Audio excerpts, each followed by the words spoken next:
Greetings! I am Skeletor, and welcome back to SkeleTalk, the series where I answer your questions. Skeletor. What? Skeletor. What is it? Skeletor, your head's on backwards. What? Your head. What about my head? It's on backwards. On backwards? Well, why didn't you tell me so before, you twat? Oh, you've made me look a right Burke again. Oh, right, start again, everybody. That bloody Whiplash, he's a fucking idiot. Right, here we go. Greetings! I am Skeletor, and welcome back to SkeleTalk, the series where I answer your questions. Let's get right into it. ShaelRiley has 2 questions to kick us off. Firstly, how do you manage week after week to endure Whiplash's continued incompetence? What is the secret to your unflappable composure in the face of his pernicious impudence? Well, each time Whiplash tests my patience, I make a mental note of it, and at the end of each day, I tally up all his transgressions and then give Beastman a beating for each one. Beastman then gives Whiplash a similar beating. You may feel that this method of beating by proxy is unfair to Beastman, and it is, but the injustice pleases me. Sometimes Beastman questions the logic of my methods, and then I beat him. Shael's second question is, have you ever met Moduloc? Did you ever work with him when you were under Hordak's command? And if so, what is his deal? Well, yes, I have worked with Moduloc several times. His preferred pronouns are actually they and them. They are an extremely intelligent scientist, and it is also very difficult to beat them at Monopoly and Hungry Hippos. Moduloc is also very good at playing Twister. They talk to each other in their sleep, which can be quite entertaining. Thank you for your questions, Shael. ChristineGwilt has several questions. Firstly, what kind of fabric softener do you use? Well, I'm afraid I have no idea. Beastman does my laundry, and I have never thought to ask him. I assume he just buys whatever's on special offer. Secondly, if Wayne Sleep came to your Christmas party, would you ban him from wearing ballet shoes?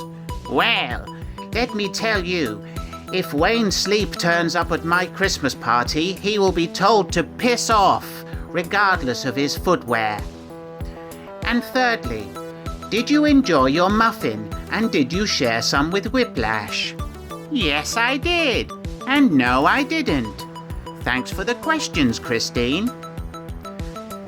In another muffin-related question, Reading Movies asks, what are the best DVDs to hide muffins behind that guarantees Monkey Boy will not find them?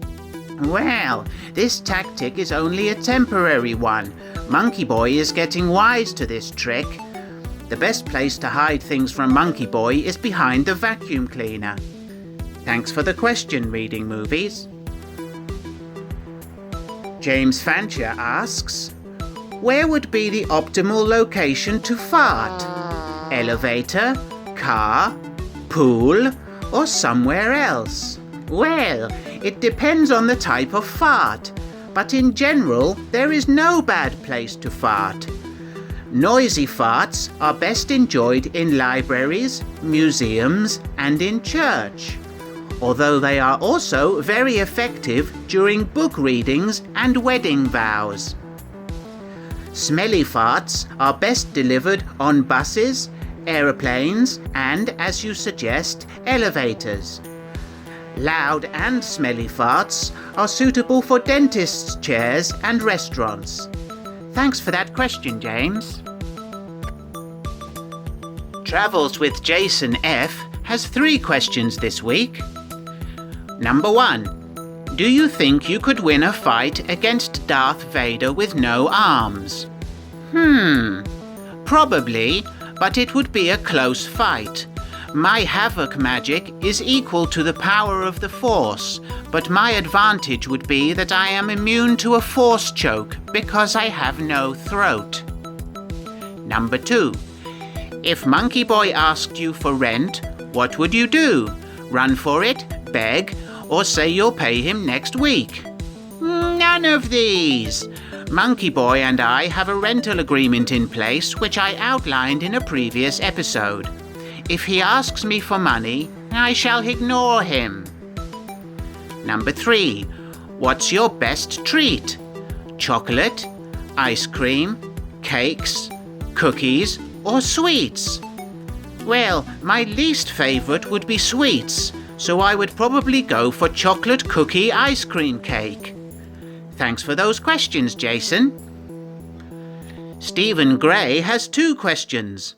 Firstly, were there any spooky kids shows that you liked? Yes, The Boy from Space was decidedly creepy, but my favourite scary show was Dark Towers. And secondly, Stephen asks, would you rather have the ability to become invisible at will, or the power to alter your appearance to look like anyone you chose? Well, you forget that I am a master of havoc magic. These abilities are already available to me. However, if I had to choose one, it would be the latter. I would take the form of Jennifer Lawrence and spend all day looking at myself in a mirror. Thanks for your question, Stephen. GrayHulk asks, out of all the classic 80s cartoons, which characters would you most like to have as minions for you to order about? Well, if I could bend the rules a little, I would first choose Captain Caveman. The cartoon aired from 1977 to 1980. I would also choose Venger from Dungeons & Dragons and Dr. Claw from Inspector Gadget. Sticking with the Claw theme, I would also choose Sylvester Sneakley, also known as the Hooded Claw, from the Penelope Pitstop cartoon. If I'm allowed 4 more, I choose Baron Greenback from Danger Mouse, Dastardly and Muttley from Wacky Races, and Officer Dibble from Top Cat. Thanks for the question, GrayHulk. Luke from ReynoldsReviews wanted me to ask Beastman how long it takes for dog poo to dry and go white. I will just find out for you. Beastman! Beastman! Luke wants to know, how long does it take for dog poo to dry and go white? Right. Yes. Okay, I'll tell him. Thank you. Go away now before I beat you. Right, Luke. Beastman says it depends whether or not you keep it in the fridge, and results may vary, so the research has been inconclusive. Sorry about that, Luke. BenStutley called me from a secure facility where he is being held. Here is a transcript of our conversation. I shall identify each speaker as appropriate. Me. Hello? Who is this? Ben. Lord Skeletor, I can't talk for long as I have been corralled pending a further review on my freedom of movement, at your behest, I presume, and I only get 1 phone call, so I thought I'd get in touch. Me. What do you want, Ben? Ben. Can I come out, please? Me. No, Ben, you are there for your own safety. Ben. What would you rather be, or a wasp? Me. Stop it, Ben, you're making things worse. Ben. I've been phoning Poncy Bloody He-Man and he won't sodding well answer. I thought he was supposed to be the hero of Eternia. If you can help me, I will be eternally convinced that Filmation's Motu cartoon was a false flag operation designed to sully your good name. Me? Please don't call this number again. Ben? Help! Me? Goodbye, Ben. I terminated the call at this point, and after this, Ben sent me a message comprising of the word pigeon spelled 45 different ways. It was quite something to behold. Anyway, moving on, our final set of questions comes from LordMalvada, and he has 5 questions for me. Firstly, how do you hang toilet paper? Over or under? Over, of course. I'm not a savage. Secondly, earring or nose stud? Which would you choose?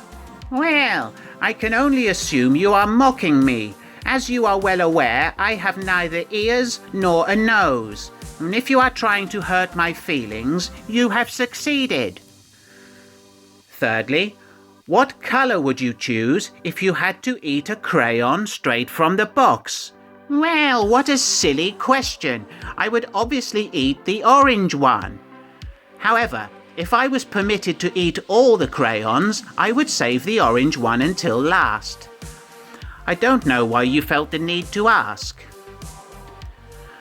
The 4th question is, what has been the strangest thing a visitor has done at Snake Mountain? Well, once a peculiar and wizened old lady came to visit us. None of us had seen her before. She made her way through each chamber, muttering the word marsupial and spraying lemon oil from an atomizer all over the soft furnishings. After about 45 minutes, she left without taking payment. We never heard from her again, but to this very day, Snake Mountain retains the lovely lemony scent. And the final question from LordMalvada is, if Donkey Kong is a monkey, not a donkey, why was he given that name? Well, firstly, he is an ape. Secondly, the reason he was given that name is because, unlike most gorillas, he actually has a very large penis. Thanks for the questions, LordMalvada, and thanks to everybody. Please leave any questions in the comments below, and if you like the video, please do give it a thumbs up and share it with your minions. Please do subscribe to the channel if you haven't already done so, and I'm off to eat jammy dodgers and watch Gremlins. See you later. Bye!